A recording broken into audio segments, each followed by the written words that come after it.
ตามและกด Subscribe เมื่อทำเป็นทีมมาเราจะได้พบกันเพื่อรับฟังสารธรรมข้อคิดดีๆมากมายรับบุญง่ายๆด้วยการกดแชร์เผยแพร่เป็นธรรมทานสัพพะทานังธรรมทานังชินาติการให้ธรรมะย่อมชนะการให้ทั้งปวงหนึ่งแชร์หนึ่งบุญมีค่าเท่ากับเผยแผ่ธรรมะให้กว้างไกลแชร์ไปมากยิ่งได้บุญมากเป็นการเปิดโอกาสให้คนได้รับฟังธรรมพบปัญญามีความสุขพ้นจากทุกข์ด้วยการฟังธรรมะมาทวงคำมันหมู่บ้านศีลห้าถือเป็นพันธะมองโลกด้านดีมีผลเห็นคนอื่นดีมีค่าปลูกใจให้เกิดศรัทธาตั้งหน้าทำดีมีคุณมองโลกด้านร้ายกลายกลับใจรับแต่เรื่องเคืองคุณเหนื่อยหน่ายเลิกล้างทางบุญชีพวุ่นแท้แน่เอ่ยขอกราบคำว่าธรรมสวัสดีกับบรรดาท่านผู้ฟังแล้วก็ท่านผู้ชมทุกท่านที่กำลังติดตามรายการเห็นธรรมเห็นเราเห็นธรรมทางช่องธรรมะเป็นทีมทีวีออนไลน์กลุ่มพระสงฆ์อุบาสกอุบาสิการ่วมกันเผยแผ่ธรรมะออนไลน์ไลฟ์สดทาง Facebook ทาง YouTube แล้วก็สถานีวิทยุเครือข่ายคลื่นสีขาวชาวประชา8จังหวัดภาคเหนือแล้วก็ทาง Facebook ท่านอาจารย์พระครูอภิวัฒนวิกรมวัดปากทางเจริญดอยลอ Facebook สหายธรรมหลวงปู่เขียว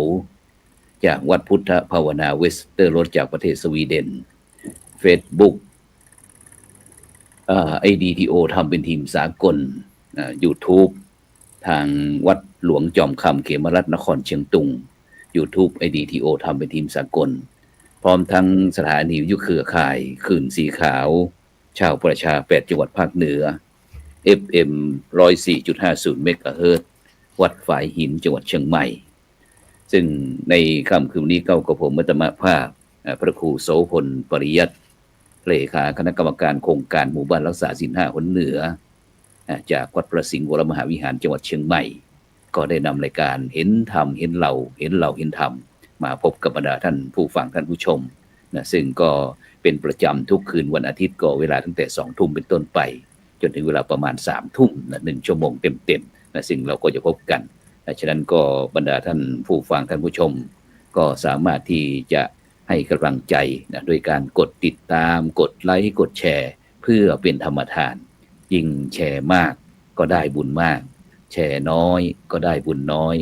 ไม่แชร์ก็ไม่ได้บุญนะหรือว่าจะร่วมกับมูลนิธิ1016เพื่อการกุศลนะโดยท่านอาจารย์เจ้าคุณพระวิสุทธิวัชรพรอุบาขาวจากวัดลัทธิวันพนรขอนตาลศักดิ์สิทธิ์อำเภอแม่ริมจังหวัดเชียงใหม่ก็เป็นผู้สนับสนุนรายการของเรานะนอกนั้นก็เป็นศูนย์ไก่เกลี่ยข้อวิพาทภาคประชาชนคณะสงฆ์จังหวัดเชียงใหม่มหาวิทยาลัยมหาจุฬาลงกรณราชวิทยาลัยวิเขตเชียงใหม่มูลนิธิ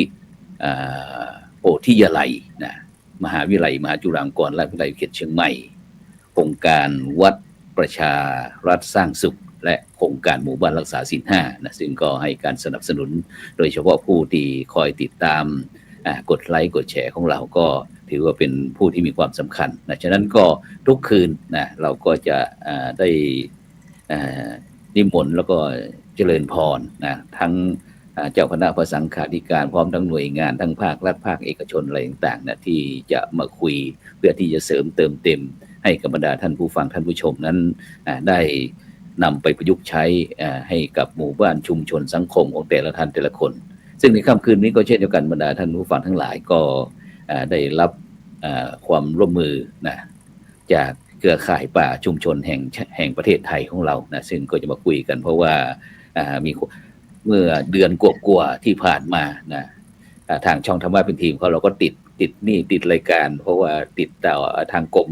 กรมป่าไม้ไว้ทั้งป่าชุมชนแห่งชาติด้วยนะแต่เนื่องจากที่ผู้ดำเนินรายการติด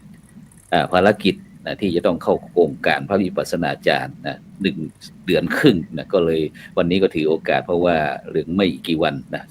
เดือน12 สิงหาคมนี้ถือว่าเป็นวันสำคัญนะที่ประสบนิกรชาวไทยทุกหมู่เหล่านะที่จะต้องรู้จักว่าอ๋อวันที่12 สิงหานี่เป็นวันแม่นะฉะนั้นก็ทุก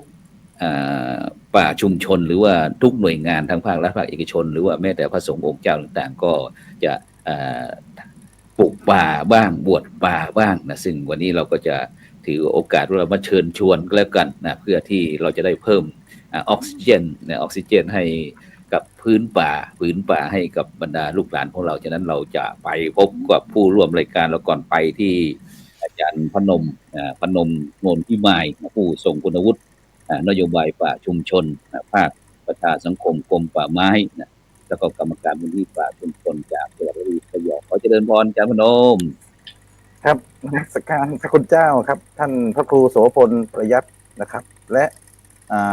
สวัสดีท่านพ่อศรีหานะครับผู้ทรงด้วยเช่นกันนะครับของจังหวัดอุบลนะครับภาคเครือข่ายป่าชุมชนนะครับแล้วก็สวัสดีทั้งคุณผู้หญิงทั้ง2 ท่านนะครับก็จะเป็นท่านประธานป่าชุมชนบ้านวังโหราคุณทิชานะครับและอีกท่านหนึ่งที่ปรึกษาของป่าชุมชนด้านการท่องเที่ยวก็จะเป็นคุณพิรุณวรรณหรือเห็นออกสื่อกลุ่มบ่อยก็เรียกคุณน้ำฝนกันนะครับครับขอบคุณได้ง่ายๆก็ได้ไปที่พ่อศรีหาเลยพ่อศรีหามงคลแก้วนี่ก็เป็นผู้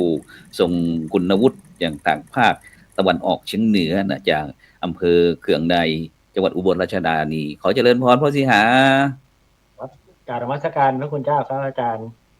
ผมศรีหามงคลแก้วนะครับประธานเครือข่ายชุมชนภาคตะวันออกเฉียงเหนือแล้วก็เป็นผู้ทรงคุณวุฒินะครับที่ดูแลภาคอีสานนะครับสาธุเอาไปที่คู่แฝดนี่หน่อยแนะนำตัวไปที่อธิชาก่อนก็ได้ประธานชุมชนท่องเที่ยวเชิงอนุรักษ์นมัสการจากพระอาจารย์นู่อธิชาต้นเจ้าลีเป็นประธานวิสาหกิจบ้านหนองฮลาชุมชนท่องเที่ยวเชิงอนุรักษ์แล้วก็เป็นคณะกรรมการป่าชุมชนบ้านหนองฮลาจ้าสาธุต่อไปเลยน้ำฝนค่ะพี่รุนวรรณบ้านภูหลวงค่ะเป็นคณะกรรมการป่าชุมชนบ้านวังโหราแล้วก็เป็นที่ปรึกษาท่องเที่ยวชุมชนบ้านวังโหราค่ะสาธุนะฉันเราได้รู้จักกันแล้วนะตอนนี้เราได้รู้จักกันพอประมาณเพราะว่าวันนี้ที่พระอาจารย์ได้พูดตั้งแต่เริ่มต้นแล้วบอกว่าติดหนี้ของกรมป่าไม้ อุตสาห์อาจารย์พนมเตรียมตัวประสานงานดีทุกสิ่งทุกอย่างนะความจริงพระอาจารย์ก็ต้องการให้อาจารย์พนมเป็นผู้ดำเนินรายการเหมือนกันแต่เนื่องจากว่ามันกัดชั้นชิดเกินไปก็เลยเตรียมตัวไม่ทันก็เลยขอเคลื่อนมาฉะนั้นก็เดือนสิงหาคมนะทุกๆปีอย่างที่เราท่านทั้งหลายรับทราบนะว่าเป็นวันแม่แห่งชาตินะซึ่งก็มีความเกี่ยวพันเกี่ยวเนื่องนะครั้งที่พระบาทสมเด็จพระเจ้าอยู่หัวในหลวงรัชกาลที่9นะพระองค์ท่านก็ได้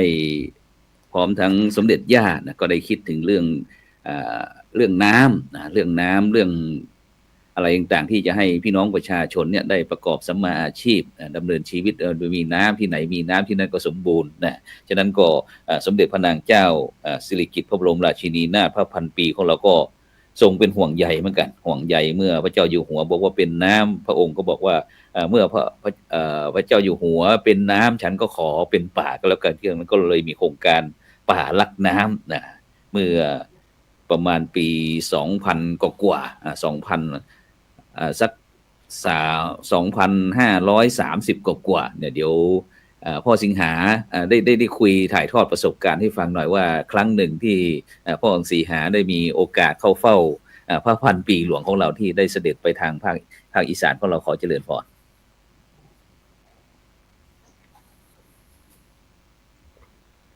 ครับครับพระอาจารย์เจริญพรพ่อคุยให้ฟังหน่อยพ่อ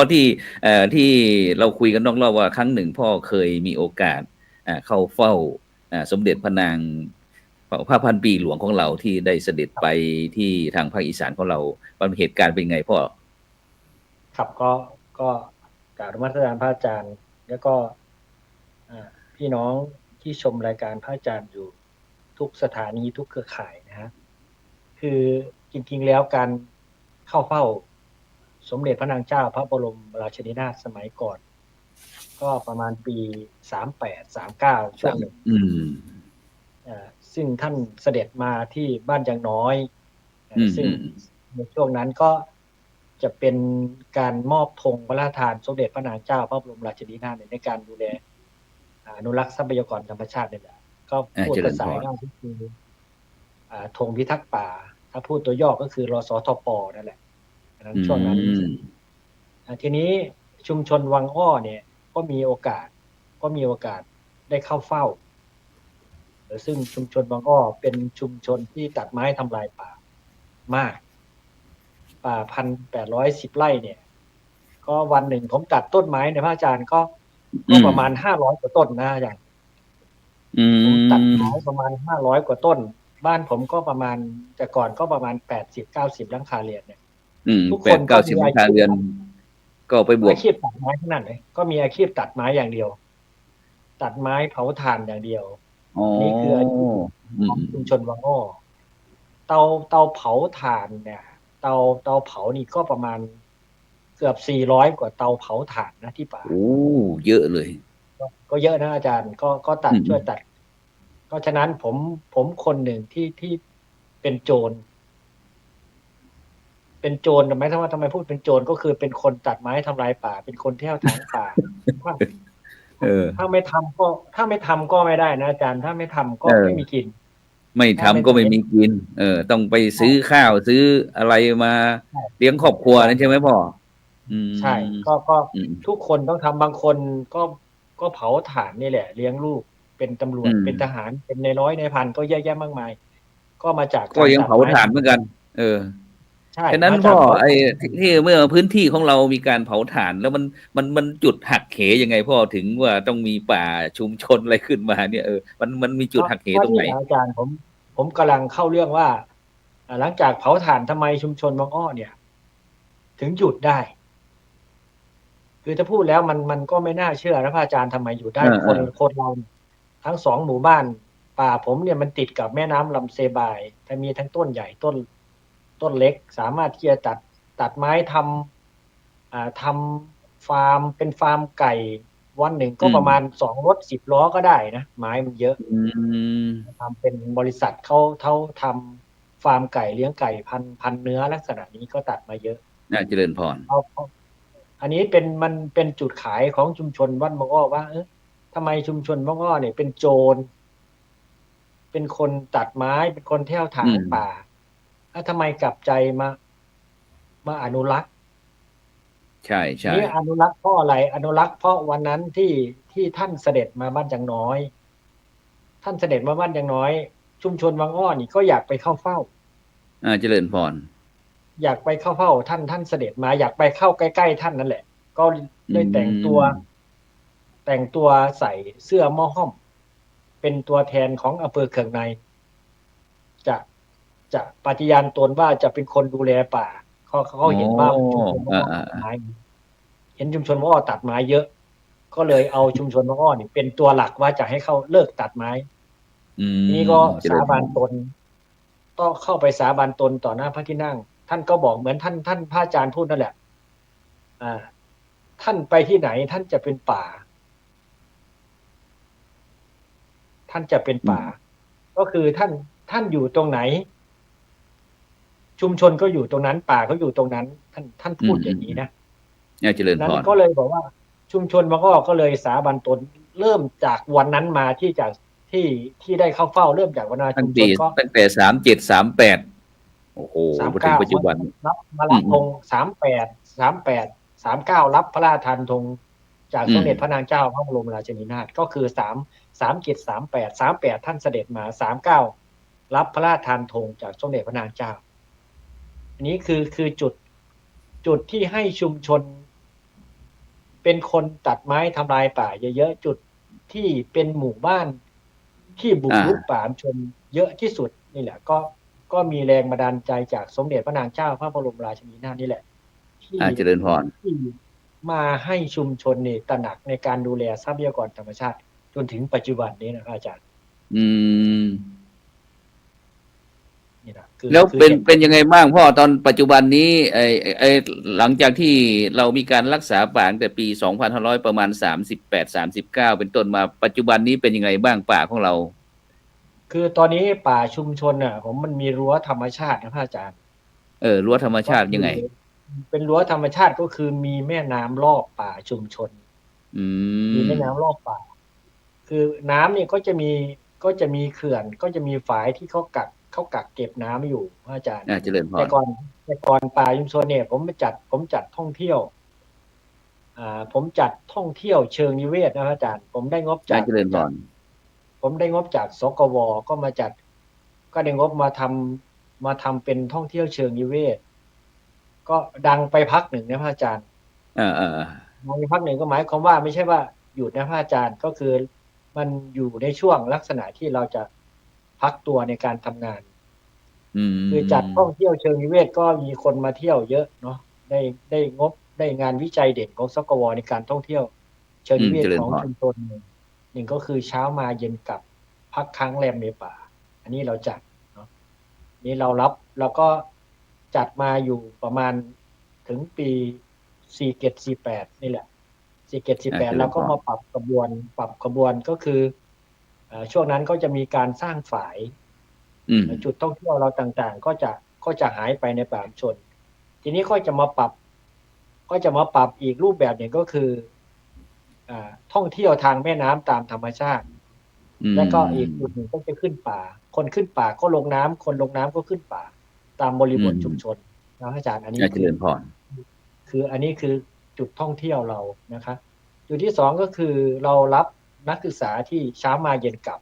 อันนี้เราก็รับนะครับเป็นคือบางทั่วไปกลับใช่คือเรารับเคสนี้ทั้งพักค้างแรมในป่าพักทั้งเช้ามาเย็นกลับแต่เราใช้ชุมชนเป็นหลักใช้อาหารชุมชนเป็นหลักเป็นตัวตั้งอันนี้คือกิจกรรมที่เราทำนะหลังจากมั่นมาเรา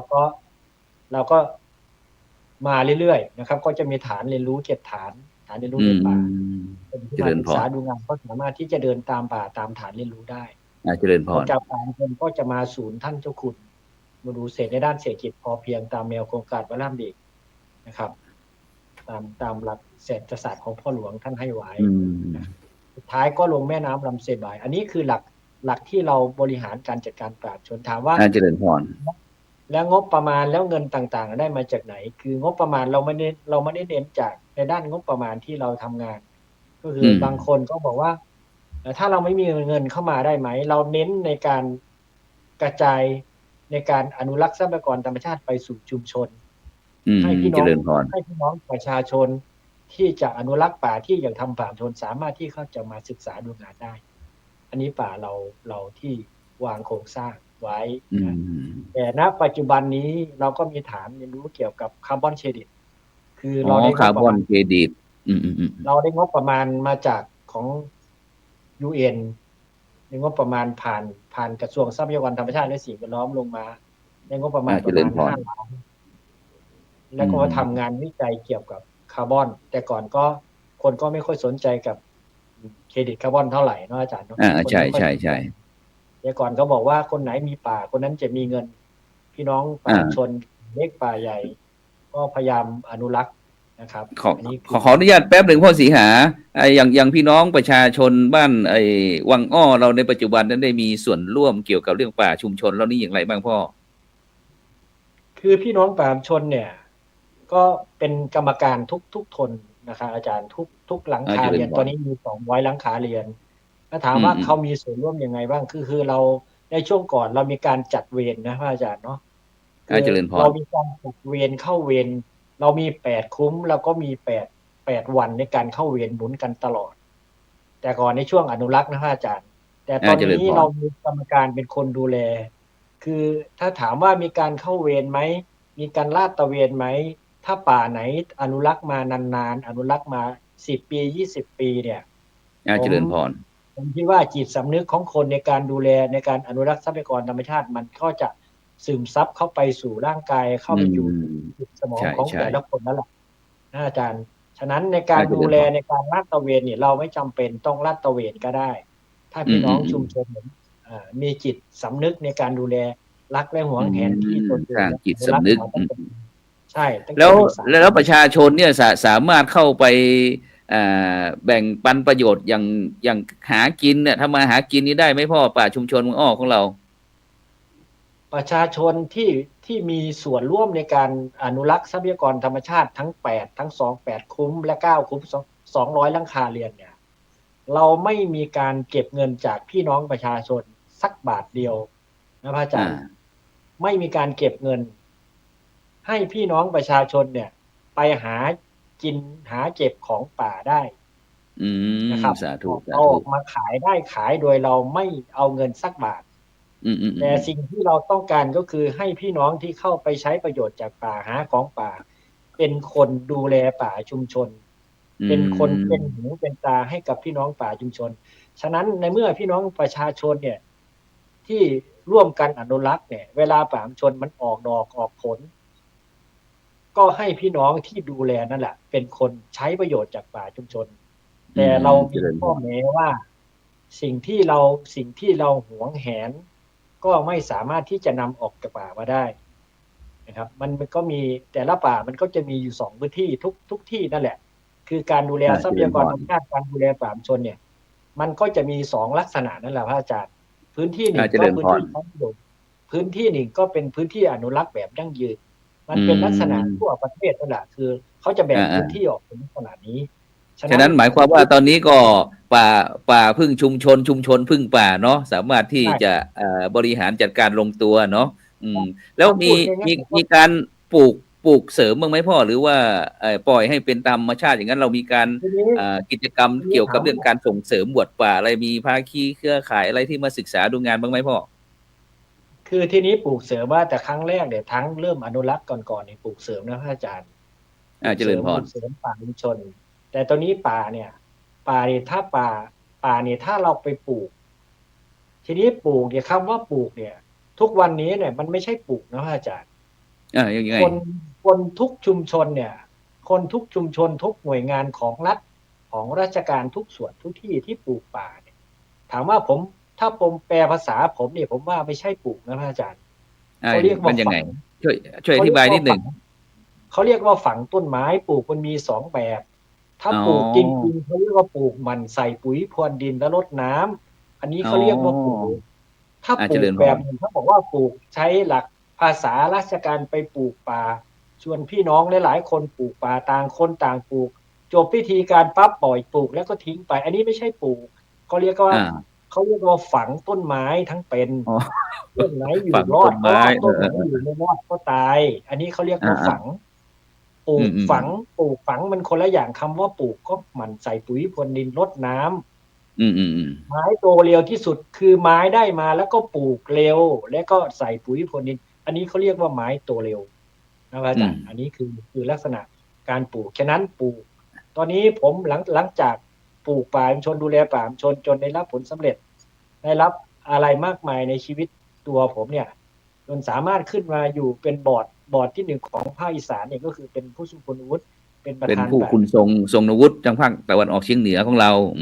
เป็นประธานป่าเครือข่ายป่าชุมชนภาคตะวันออกเฉียงเหนือที่ดูแล20จังหวัดนั่นแหละตอนนี้ผมปลูกป่าเสร็จตอนนี้อยากทำเป็นป่าตัวเองนะพระอาจารย์อยากทำเป็นป่าตัวเองมีพื้นที่อยู่4 ไร่ตอนนี้ผมลงต้นไม้ลงต้นยางนาที่มีเชื้อเห็ดกำลังจะสร้างขึ้นมาใช่อาจารย์ปลูกเห็ดไปด้วยป่าเศรษฐกิจเลยใช่ปลูกเห็ดไปด้วยปลูกต้นไม้ไปด้วยเพื่อจะเป็นตัวอย่างเป็นตัวแทนให้กับพี่น้องประชาชนได้สืบทอดให้ลูกให้หลานเราเดี๋ยวพระอาจารย์จะมาเจาะลึกเกี่ยวกับเรื่องป่าเศรษฐกิจส่วนตัวของพ่อสีหานะเดี๋ยวเราจะไปดูไอ้ภาคอื่นนิดหนึ่งเพราะว่าวันนี้เรามีเวลาที่ค่อนข้างที่จะชั่วโมงเดียวชั่วโมงเดียวไปที่อาจารย์พนมทีนี้ไปที่ระยองเราหน่อยระยองฮี่ครับ ผ นมัสการครับพระคุณเจ้าครับ และสวัสดีผู้ร่วมรายการทุกท่านและสวัสดีพ่อแม่พี่น้องเครือข่ายป่าชุมชนทั่วประเทศนะครับ ซึ่งรายการนี้ก็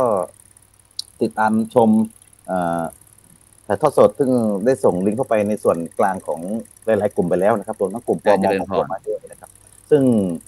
ผมขออนุญาตพอดีเวลามันจำกัดนะครับ ก็ทางเครือข่ายป่าชุมชนจังหวัดระยองนะครับก็อันดับแรกเลยนะฮะก็จะมีในเรื่องของการประชุมนะครับ ซึ่งผมเองก็ได้เป็นคณะกรรมการมูลที่ป่าชุมชนด้วยก็ล่าสุดก็มีประชุมวันที่18 เมษายนที่ผ่านมานะครับ ซึ่งการสรุปวาระการประชุมก็จะเป็นในเรื่องอย่างที่พ่อแม่พี่น้องเครือข่ายก็ได้ทราบกันแล้วว่ามีการสนับสนุนป่าชุมชนทั่วประเทศซึ่งมูลที่เนี่ยเราก็จะรับเงินมาแล้วก็ช่วยพ่อแม่พี่น้องในแต่ละป่าโดยที่ทางภาคเอกชนเป็นผู้ชี้เป้าว่าจะเป็นป่าไหนจังหวัดไหนอย่างนี้เป็นต้นนะครับแล้วก็บางป่าชุมชนเขาก็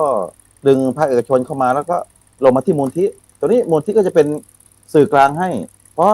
ขั้นตอนในการทำแผนมันมีปัญหาเรื่องการทำแผนถ้าเป็นของที่โดยของไปที่ภาคียกตัวอย่างภาคีเครือข่ายลดโลกร้อนอย่างเงี้ยมันใช้เวลาเป็นปีบางทีแผนเนี่ย1 ปีมันหมดอายุซะก่อนนะครับซึ่งมูลที่เนี่ยเราพยายามจะทำให้มันเร็วนะครับซึ่งตรงนี้ก็ขอในเรื่องของมูลที่ส่วนอีกอันหนึ่งก็คือป่าบ้านตนเองแล้วกันป่าภูดรห้วยมหาดนะครับซึ่งก็จะมีกิจกรรมในเรื่องของการสร้างฝายชะลอน้ำนะครับซึ่งจะเป็นฝายกระสอบป่านเริ่มทำตั้งแต่ปี62เป็นต้นมานะครับ61 62จนถึงปีปัจจุบันนะครับก็ทำไมต้องทำเป็นฝายกระสอบป่านเพราะอดีตเนี่ยเรามันทำด้วยกระสอบปุ๋ยขาวมันเป็นมลภาวะทางน้ำแล้วมันก่อให้เกิดโลกร้อนจากกระบวนการผลิตเพราะมันเป็นพลาสติกนะครับมันมีความร้อนจากการผลิตของโรงงานทีนี้กระสอบปุ๋ยขาวเนี่ยมันเป็นมลภาวะด้านขยะจากต้นน้ำกลางน้ำสู่ปลายน้ำปลามาอยู่ในน้ำเรามองไม่เห็นนะครับต้องส่องด้วยกล้องจุลทรรศน์เนี่ยที่เรากินปลาทุกวันเนี้ยนะฮะปลาทะเลหรือปลาแม่น้ำก็แล้วแต่นะครับมีไมโครพลาสติกอยู่ในเนื้อปลานะครับต้องระวังนะครับอันนี้ถ้าเราคิดเยอะเนี่ยวิชาการเกินไปนะฮะดีทีนี้ในข้อดีของกระสอบป่านเนี่ยมันทำจากปอแก้วปอกระเจ้ากาบกล้วยใช้นวัตกรรมทางธรรมชาตินะครับก็แต่มันมีข้อเสียคือราคาแพงกว่ากระสอบป่าต่อพื้นฐานนะครับขึ้นมาแต่เราก็ใช้ชนิดกระสอบมือ2แล้วมาตัดครึ่งให้ถุงมันเล็กนะครับแต่ว่าข้อเสียอีกด้านหนึ่งก็คือมันจะย่อยสลายเร็วภายใน4 เดือนไม่เกิน6 เดือนก็ย่อยต้องมาทำใหม่แต่มันก็ได้ในเรื่องฝ่ายลดโลกร้อนเราพยายามจะเน้นเรื่องฝ่ายลดโลกร้อนลดมลภาวะตรงนี้ก็เลยเป็นต้นแบบของป่าชุมชนทำมาเรื่อยซึ่งป่าอื่นเขาถอยหมดแล้วก็เหลือป่านี้ป่าเดียวที่ยังเป็นฝ่ายชาวน้ำด้วยกระสอบป่านนะครับแล้วอีกกิจกรรมอันนึงนะครับก็จะเป็นปลูกป่าเสริมการปลูกป่าเสริมเนี่ยก็จะมีกิจกรรมปีละ 3-4 หนนะครับเพราะว่าปกติทางระยองหรือหลายๆอำเภอเนี่ยนะครับหรือจังหวัดใกล้เคียงเนี่ยมันพื้นที่มันเต็มอย่างที่ท่านเห็นในภาพนะครับก็ต้นไม้ห่างๆอย่างเงี้ยก็แต่การเสริมไม่ต้องเสริมยังไงนะครับต้องเสริมไม้กินนะครับเช่นไผ่เสริมแทรกเข้าไปหวายพิลังกาสานะครับไม้พื้นล่างชนิดอื่นไม้หัวไม้อื่นที่มันจะกินได้นะครับเป็นไม้ล้มลุกอย่างเงี้ยเป็นต้นแต่ตามใดที่ไปปลูกไม้ยืนต้นแทรกเข้าไปมันไปทำลายนิเวศต้นไม้ใหญ่ๆที่เห็นนะครับไปก่อให้เกิดโรคแมลงหรือดึงความชื้นมากเกินไปนะครับมันเกิดความชื้นต้นไม้มันมีเชื้อรานะครับต้องดูก็ใส่พวกไม้กินได้เร็วๆหน่อยเพื่อมันทันใจพ่อแม่พี่น้องเช่นหน่อไม้ไม่เกิน2 ปีอย่างนี้เป็นต้นมะเม่าอย่างเงี้ยเนี่ยอันนี้ไหวนะครับตามรูปนะครับแล้วอีกตัวหนึ่งนะครับก็อันนี้เห็นต้อง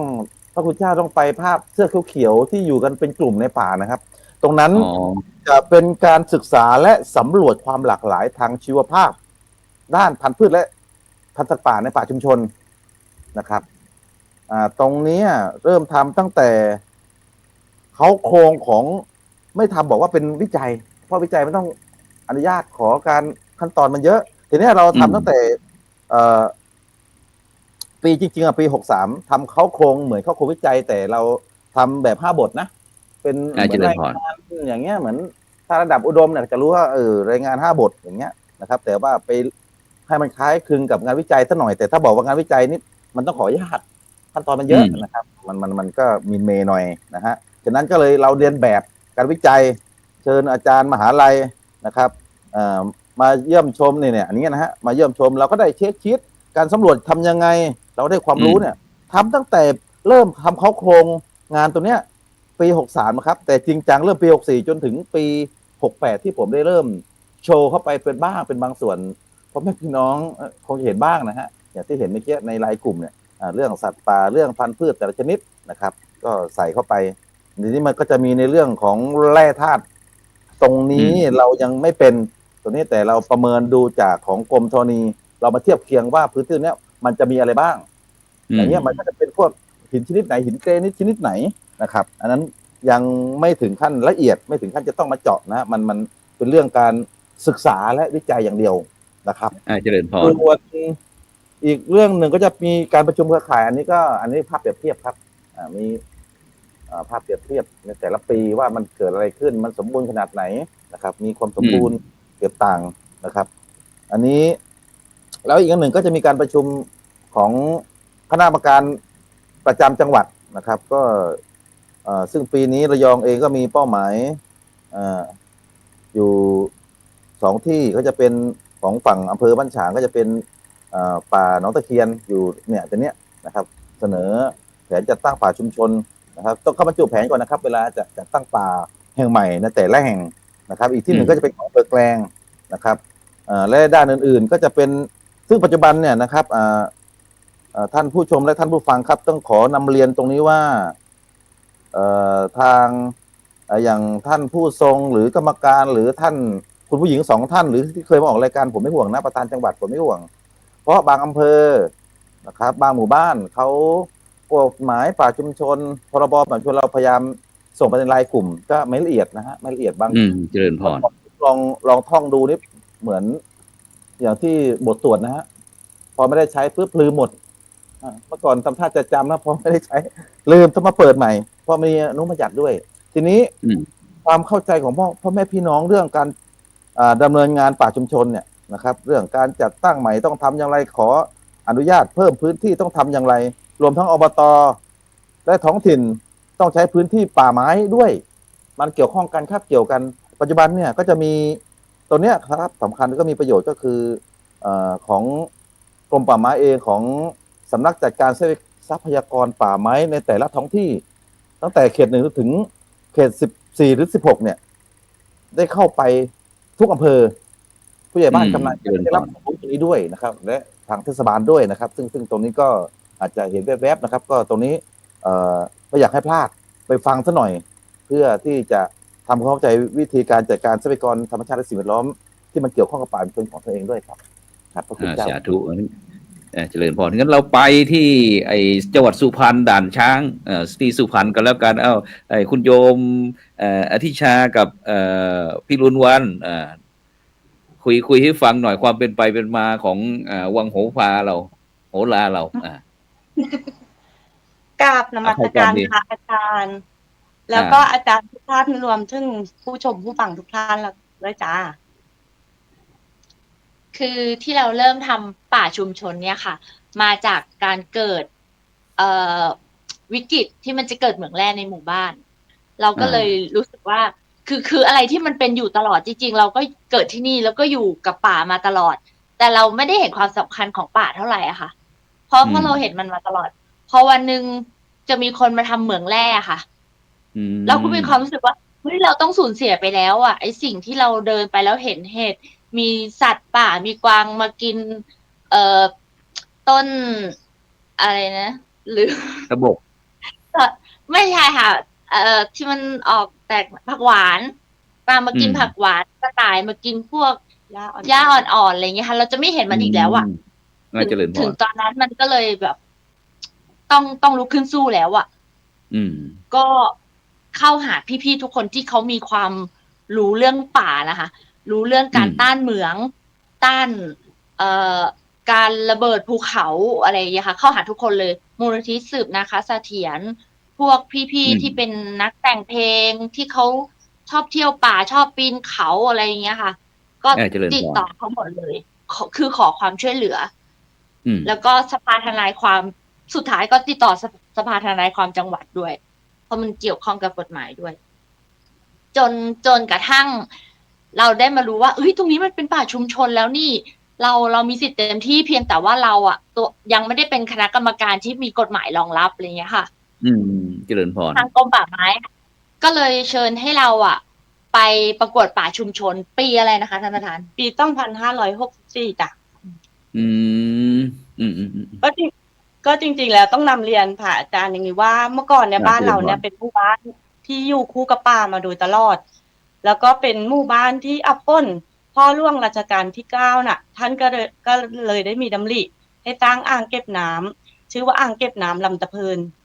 ซึ่งในอ่างเก็บน้ำเนี่ยก็จะเป็นรอยต่อระหว่างกาญกับสุพรรณหลังจากที่สร้างอ่างเก็บน้ำแล้วเนี่ย ชาวบ้านก็ได้ย้ายขึ้นมาอยู่รอบๆอ่างอยู่กับป่า แล้วมาวันหนึ่งที่มีการข้อสัมปทานเมืองแร่เนี่ยทางกลุ่มที่ข้อสัมปทานนะได้ทำ EIA ออกมาว่าป่าของเราเนี่ยเป็นป่าเสื่อมโทรมซึ่งความจริงเนี่ยมันขัดแย้งกับป่าเพราะว่าเราเนี่ยได้ใช้ประโยชน์จากป่าได้ห้ากินจากป่าพื้นเนี่ยเราก็เลยคิดว่าไอ้ช่วงที่เขาข้อสัมปทานนะเขาข้อสัมปทานตั้งแต่ปี58ซึ่งการข้อสัมปทานครั้งเนี้ยไม่โปร่งใสเลยค่ะอาจารย์ชาวบ้านไม่ได้รู้เลยชาวบ้านมารู้จริงๆก็คือวันที่ครั้งสุดท้ายแล้วคือเดือนสิงหา2562เราก็เลยเรียกกันแต่ละคุมมาเพราะว่าหมู่บ้านเราเนี่ยหลังจากมีอ่างเก็บน้ำเนี่ยเราก็เลยแยกกันเป็น3คุมเราก็เลยมาปรึกษากันว่าเนี่ยมีการข้อสัมปทานเมืองแร่เราจะเอายังไงกันดีเพราะว่าการสัมปทานครั้งเนี้ยเป็นการประชุมครั้งสุดท้ายแล้วถ้าเราไม่ลุกขึ้นมาสู้ก็คือรถ10 ล้อเข้ามาตั้งโรงงานเมืองเลยเราก็เลยได้รวมตัวกันคัดค้านขึ้นมาว่าเราไม่เอาเมืองเพราะว่าเราอยู่กับป้ามาตั้งแต่เกิดอยู่กันมาตั้งแต่รุ่นพ่อรุ่นแม่ทีนี้พอคัดค้านเราก็คิดไม่ออกว่าเราจะต้องพึ่งใครมั่งเราก็เลยไม่มีพลังเราก็เลยไปข้อความอนุเคราะห์จากพี่ๆข้างนอกเข้ามาให้เขาได้เข้ามาช่วยเราพี่ๆข้างนอกก็เลยเข้ามาก็ช่วยกันคัดค้านแล้วก็ประชาสัมพันธ์แล้วการตะโกนของเราเนี่ยมันไม่ดังพอแล้วพี่ๆข้างนอกก็เลยเข้ามาให้แนวคิดว่าเราควรจะทำเป็นแหล่งท่องเที่ยวเพื่อให้คนภายนอกเนี่ยได้เข้ามาเห็นถึงความอุดมสมบูรณ์ของป่าบ้านเราเราก็เลยได้ทำเรื่องท่องเที่ยวตั้งเป็นกลุ่มวิสาหกิจบ้านหนองพลากมาจะเมื่อปีพ.ศ. 2563แล้วก็เราโชคดีที่ได้รับความอนุเคราะห์จากกรมป่าไม้ที่ได้เห็นว่าเราต่อสู้เรื่องเมืองกันโดยแท้จริงเลยไม่มีใครเข้ามาแบบไม่มีทุนไม่มีอะไรเราสู้กันด้วยใจจริงๆค่ะอาจารย์เป็นชาวบ้านล้วนๆเลยจะทางกรมป่าไม้ก็เลยให้ความอนุเคราะห์ว่าชวนเราประกวดโครงการกล้ายิ้มโครงการคนรักป่ารักชุมชนซึ่งเราดีใจมากแล้วก็ทำกันแบบเต็มที่เลยค่ะอาจารย์เต็มที่ยังไงคือทุ่มกันสุดตัวเลยค่ะเพราะว่าเราเห็นว่าเราตะโกนกันเองว่าป่าสมบูรณ์ป่า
ค่ะแม่เป็นป่าแล้วเราอ่ะเป็นลูกเราก็จะรักษาทั้งป่าทั้งน้ำเรา แล้ว ใช้สติ ช่วย แล้วก็ ช่วย สอนลูกมาตลอดเล ช่วย ย ข ค่ะ ยายช่วยขยายแป๊บหนึ่งเกี่ยวกับไอ้เกี่ยวกับเรื่องไอ้อะไรอะไอ้ท่องเที่ยวอะไรเนี่ยชุมชนท่องเที่ยวเชิงอนุรักษ์เนี่ยเราท่องเที่ยวแล้วก็อนุรักษ์อย่างไรช่วยขยายนิดหนึ่งเผื่อที่ที่ผู้ที่กำลังทำข่าวอยู่ท่องเที่ยวเชิงอนุรักษ์เนี่ยค่ะ เราที่เราทำปุ๊บเพราะว่าหนึ่งเหมือนให้นักท่องเที่ยวมาช่วยเป็นสื่อเป็นประชาสัมพันธ์เป็นอินฟูให้กับเราเพราะนักท่องเที่ยว1 คนอย่างน้อยก็มีเพื่อน5,000ถ้าเขาโพสต์1 โพสต์คน5,000จะต้องเห็นความสมบูรณ์ของผืนป่าเราอะค่ะ มันจะต้องเกิดเสร็จแล้วเรากลุ่มนักท่องเที่ยวกลุ่มแรกก็คือพาเพื่อนมาเที่ยวค่ะพาเพื่อนของเราเพื่อนของลูกเพื่อนของหลานทุกคนแบบมาเที่ยวพอมาเที่ยวปุ๊บเราก็จะพาไปจุดที่เขาแบบว้าวคนนี้บอกว้าวเราไม่รู้หรอกเราอยู่ในหมู่บ้านเราจะไม่รู้ว่าตรงไหนมันสวยเพราะเราเห็นทุกวันพอเขาบอกจุดนี้ว้าวเราก็พาคนนี้ไปคนนี้เขาว้าวนะคนนี้เขาว้าวตรงนี้ว้าวตรงนี้แล้วก็ถ่ายรูปโพสต์ไปค่ะทำให้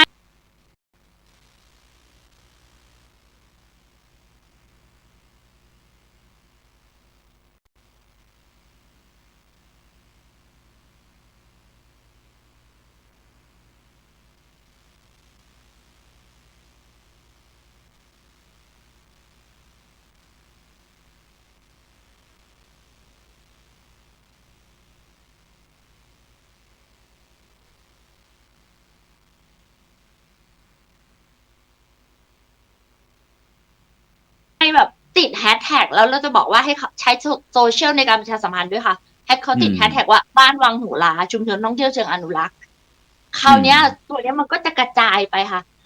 จากสื่อธรรมดาก็กลายเป็นสื่อหลักต่างๆที่เริ่มเข้ามาทำรายการต่างๆไม่ทำรายการต่างๆไม่ว่าเกี่ยวกับเด็กกับอะไรเพราะเราไม่ได้เราใช้ประโยชน์เต็มที่กับป่าค่ะแล้วก็ดูแลป่าด้วยเพราะฉะนั้นเราก็จะสอนส่งต่อลูกหลานเนี่ยจะเห็นว่าเราจะพาเด็กๆเล็กๆไปบวชป่าไปบวชป่าหาไปบวชป่านี้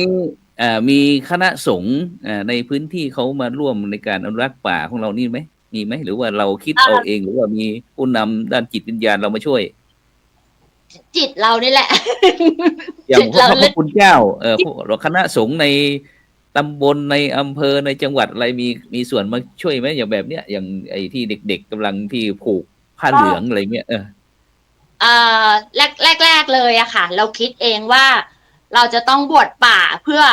เวลาบวชป่าแล้วอะชาวบ้านก็จะกลัวแล้ว1เขาจะไม่กล้าตัดเพราะมันก็เป็นผ้าเหลืองแล้วอะไรเงี้ยพอเสร็จแล้วเราก็จะเชิญพระค่ะนิมนต์พระให้แบบมาร่วมบวชบาตรไปกับเราเพราะเราต้องการให้มีทุกคนมีส่วนร่วมอะค่ะให้ทุกแล้วก็สื่อให้ทุกคนอะรู้ถึงคุณค่าและประโยชน์ที่เราได้จากป่าบางคนเขาได้ประโยชน์จนเขาไม่รู้อะว่าเนี่ยมันคือประโยชน์เขาจะรู้ก็ต่อเมื่อมันสูญเสียไปแล้วเราก็จะคำได้อะไรมาบ้างแล้วถ้าเหมืองมานะเขาจะเสียอะไรไปทุกคนในหมู่บ้านก็เลยร่วมกันอนุรักษ์ไปจนกระทั่งเด็กเลยค่ะร่วมกันแล้วพี่ๆที่เป็นนักแต่งเพลงเข้ามาเขาก็มาช่วยแต่งเพลงพี่ๆที่เขาแบบทำคลิปเก่งเป็นอินฟูเข้ามาปุ๊บเขาก็มาช่วยโปรโมทช่วยทำคลิปช่วยพรีเซนต์รีวิวอะไรเงี้ยค่ะมันก็เลยแบบดังขึ้นมาโดยที่ไม่ได้ใช้งบจากทางรัฐเลยค่ะไม่ได้ใช้งบจากทางภาครัฐเลยจริงๆแต่พอตอนหลังอ่ะถ้าไม่ช่วยถ้าไม่ได้งบจากภาครัฐนะคะมันก็ไปได้ไม่ไกลเราก็เลยรวมตัวกันฉะนั้นเราสามารถที่พัฒนาป่าชุมชนของเราเป็นชุมชนท่องเที่ยวเชิงอนุรักษ์ได้รับรางวัลถ้วยพระราชทานจากกรมสมเด็จพระเทพเรียบร้อยแล้วพี่น้องประชาชนเขาได้รับผลประโยชน์จากป่ายังไงบ้างเรามีการแบ่งปันผลประโยชน์หรือว่ากับชุมชนเราเนี่ยเพราะว่าชุมชนพึ่งป่าพึ่งชุมชนเนี่ยที่ของเรานี่เป็นอย่างไรบ้างของวังโหราเนี่ยโหราเอาอีกแล้วนะพระอาจารย์วังโหราชอบที่คนเรียกวังโหราจะผัดกะเพราแล้วใช่วังโหราค่ะวังโหราเนี่ยแต่ถ้าดูนิราศสุนทรภู่ที่มาเที่ยวสุพรรณนะคะก็จะมีบทที่312ถึง400อันนี้นอกเรื่องไปนิดนึงก็จะมีพูดถึงไล่หมู่บ้านเลยค่ะ ห้วยขมิ้นไผ่สีทองคลองเหล็กไหลที่ตามหาเหล็กไหลค่ะเนี่ยหมู่บ้านเรานี่แหละ แล้วก็จะไปเจอโหราบอนโหรากูดอะไรพวกเนี้ย ซึ่งเป็นเครื่องยาสมุนไพรอะค่ะอำเภอด่านช้างอำเภอด่านช้างนี่ถ้าสมมุติว่าเราบรรดาท่านผู้ฟังท่านผู้ชมอยากจะไปที่เชิงบ้านวังโหราเราเนี่ยจะไปตรงไหนเงี้ยเรามีการปักหมุดอะไรบ้างไหมใช่ค่ะเราปักหมุดไว้เรียบร้อยแล้วค่ะบ้านวังโหราชุมชนท่องเที่ยวเชิงอนุรักษ์ค่ะกดปุ๊บก็มาได้เลยค่ะมาได้เลยตอนนี้ใช่ค่ะทางดีไฟสว่างทางดีค่ะเมื่อก่อนมันจะของที่ระลึกสิ่งที่เราผลิตในป่าชุมชนของเรามีพอมีอะไรสินค้าที่เวลาไปเที่ยวแล้วเราจะมีอันนั้นติดไม้ติดมือมามีบ้างไหมเนื่องจากว่าป่าของเราอะค่ะเป็นทั้งคลังยาและคลังอาหารเพราะฉะนั้นถ้าหากแต่ละฤดูกาลจะไม่เหมือนกันค่ะถ้าจะมาเจอเห็ดมาทานเห็ดเราจะไม่ใส่ขวดใส่กระป๋องฟีดหรือว่าใส่ยากันบูดไว้ไม่หาเห็ดเดือนตุลาพาเข้าป่าเลยค่ะทำเป็นท่องเที่ยวเชิงแกสโตรโนมีทัวร์ก็คือให้นักท่องเที่ยวเข้าไปในป่าไปหาเห็ดแล้วก็มาทำอาหารอดอร่อยรับรองแต่ว่านักท่องเที่ยวจะทานอร่อยหรือไม่อร่อยก็ต้องอยู่ที่ใช่ฝีมือของนักท่องเที่ยวเองค่ะอันนี้ไม่ใช่ปัญหาของเราปล่อยให้เป็นปัญหาของนักท่องเที่ยวไป ต้องการเรียนทางการนิดนึงว่าทำไมของเราถึงได้เป็นท่องเที่ยวเชิงอนุรักษ์เพราะว่าการท่องเที่ยวของเราเนี่ยถ้าเป็นช่วงหน้าฝนเราจะให้นักท่องเที่ยวเนี่ยได้ไปร่วมปลูกป่ากับเราเพราะว่ามันมีอัตราการลอดตุ้งแต่ว่าถ้าเป็นช่วงหน้าแล้งเราก็จะให้นักท่องเที่ยวเนี่ยไปบวชป่ากับเราเพื่อจะได้ร่วมอนุรักษ์พื้นป่าพื้นเนี้ยไปกับเราเป็นปอดของคนไม่ใช่เฉพาะของคนตุพันเป็นปอดของคนทางประเทศด้วยของเราจึงได้เป็นเชิงอนุรักษ์แล้วก็ฉะนั้นเราเหลือเวลาประมาณสัก8 นาทีตอนนี้เพราะว่าในวันที่12 สิงหาคมเนี่ยทุกจังหวัดเขากำลังเตรียมที่จะมีการปลูกป่าบวชป่าอย่างไรก็ช่างกิจกรรมต่างๆเกี่ยวกับเรื่องป่าเนี่ยเพื่อที่จะถวายเป็นพระราชกุศลแก่พระพันปีหลวงของเรานะเพราะพระองค์ท่านเป็นต้นแบบต้นฉบับที่ทำให้ประเทศไทยของเราหลังจากที่มีป่าเสื่อมโทรมเยอะแม้กระทั่งที่พ่อสิงหาที่บอกว่าอุบลราชธานีโอ้โหวังออกเราเผาถ่านกันโอ้โหเป็นอาชีพเป็นลำเป็นสันเนี่ยแต่ในปัจจุบันเนี้ยเหลือไม่อีกกี่วันจะถึงวันที่12 สิงหาก็อยากจะให้แต่ละต้นแบบของเราเนี่ยป่าชุมชนต้นแบบของเราได้เชิญชวนพี่น้องประชาชนในการที่จะส่งเสริมอนุรักษ์หรือว่าจะปลูกป่าหรือว่าจะบวชป่าก็แล้วแต่ที่เป็นจุดเด่นของเราไปที่พ่อสิงหาก่อนก็แล้วกันนะพ่อสิงหาให้เวลาสัก2 นาทีพ่อเฉลี่ยกันพ่อก็จะมัสการพระอาจารย์ก็คือก็ชวนพี่น้องเครือข่ายป่าชุมชนทั่วประเทศนะครับช่วยกันปลูกป่าคนละต้นทดแทนแผ่นดินที่เราเกิดทดแทนทรัพยากรธรรมชาติที่เราทำลายไปนะครับคือก็อยากแนะนำทุกภาคส่วนนะครับทุกภาคส่วนของหน่วยงานราชการไม่ใช่ว่าโยนให้หน่วยงานของกรมป่าไม้อย่างเดียวที่จะมาปลูกป่าก็อยากเชิญชวนพี่น้องข้าราชการอยากเชิญชวนพี่น้องเครือข่ายป่าชุมชนทุกภาคส่วนอยากเชิญชวนพี่น้องประชาชนสำคัญที่สุดก็คือเชิญชวนลูกหลานเยาวชนปลูกไม้ทดแทนทรัพยากรธรรมชาติทุกคนเพื่อให้แผ่นดินเราจะอุดมสมบูรณ์ต่อไปนะครับสาธุไปที่ป่าวังโหราของเราสุพรรณบุรีพูดเชิญทั้งคนละนาทีครึ่ง2 คนก็จริงๆอะค่ะหลักของเราจะมีบวชป่าแล้วก็ปลูกป่าทุกวันสำคัญทั้งในหลวงพระราชินีตลอดแต่ไม่จำเป็นไม่จำเป็นต้องมาที่เราค่ะปลูกที่ไหนก็ได้ปลูกคนละต้นก็ถือว่าได้ปลูกป่าแล้วก็นั้นก็ให้ปลอดกับคนไทยให้ร่มเงาเรียบร้อยแล้วเราจะได้ไม่ต้องประสบภัยเหมือนทุกวันนี้ค่ะที่ทางภาคเหนือประสบอยู่ก็น่าสงสารอยู่อันนั้นน่ะจริงๆความสำคัญเลยเพราะคือเขาไม่มีต้นไม้ที่แบบจะคอยดูดซับแล้วก็ยึดเกาะดินถึงได้เกิดทั้งอุทกภัยทั้งดินสไลด์ถล่มขนาดนั้นอีกท่านหนึ่งพี่รุนวันนาทีครึ่ง นี่พี่รุ่นวัน อ๋อพี่ยุนวันอธิชาสาธุโทษ ก็เชิญชวนเนาะพี่ๆน้องๆทุกท่านเนาะมาร่วมกันปลูกป่าเพื่อเพิ่มพื้นที่สีเขียวให้กับป่าประเทศไทยเราเนาะไม่ได้เจาะจงเฉพาะที่สุพรรณบุรี เพื่อเป็นปอดของคนไทยเลยเพราะว่าตอนเนี้ยป่าเราเลือน้อยเต็มทีแล้วเรามาช่วยกันอนุรักษ์พืชป่าเถอะจ้ะปลูกคนละ1 ต้นก็ยังดี ถ้าเราปลูกไม่ได้จริงๆอะค่ะ ก็คือปลูกต้นไม้เล็กๆอะกว่าจะโต10 ปี20 ปีค่ะ ก็ต้นไม้ใหญ่ๆอะที่มันมีไว้รักษาไว้อย่าไปทำลายมันแค่นี้ก็สามารถช่วยรักษาสิ่งแวดล้อมรักษาธรรมชาติได้ละค่ะเชิญครึ่งนาทีเชิญชวนมาเที่ยวที่ป่าวังโหราเราหน่อยอ๋อวังโหรานะคะ เป็นเมืองเป็นหมู่บ้านที่ถูกโอบล้อมด้วยเมฆหมอกขุ่นเขาถ้ำผาเลยค่ะแล้วที่เนี่ยค่ะค่า PM เป็น0ค่าแบบความสารเคมีไม่มีเลยเพราะมันมีไลเคนเกาะที่หินแล้วก็ต้นไม้ด้วยอันนี้เป็นความเขาเรียกว่าพิสูจน์แล้วจากโดยธรรมชาตินะคะเพราะฉะนั้นถ้ามาเที่ยวที่เราค่ะสามารถตอบโจทย์ได้ทุกเจนเลยตั้งแต่เด็กอายุ1 ปีขึ้นไปถึง60 ปีเลยนะคะที่เดียวเที่ยวครบจบทุกเจนค่ะฝากเพจไว้ด้วยนะคะบ้านวังโหราชุมชนท่องเที่ยวเชิงอนุรักษ์ค่ะรอต้อนรับจ้าสาธุเอาไปที่พ่อสีหาหน่อยพ่อสีหาเชิญชวนไปเที่ยวป่าของเราหน่อยแล้วก็เชิญพี่น้องเครือข่ายสามชนทุกประเทศทุกพื้นที่นะครับทั่วประเทศทุกพื้นที่นะครับถ้าอยากเรียนรู้ในการจัดการทรัพยากรธรรมชาติและสิ่งแวดล้อมก็เรียนเชิญนะครับทุกป่าของภาคอีสานเราแล้วก็ป่าชนบางก็ยินดีต้อนรับนะครับในการดูแลอยากเรียนรู้บริบทชุมชนเราก็เรียนเชิญนะครับสาธุเอาไปที่อาจารย์พนมนนทิมายหน่อยเชิญได้เชิญชวนพี่น้องประชาชนคนไทยทุกหมู่เราพระสงฆ์องค์เจ้าหน่วยงานทั้งภาครัฐภาคเอกชนในวันที่12 สิงหาหรือว่าจะวันไหนๆก็ตามถ้ามีเวลาว่างเรามาร่วมปลูกป่ากันเชิญอาจารย์พนมเปิดไมค์นิดหนึ่ง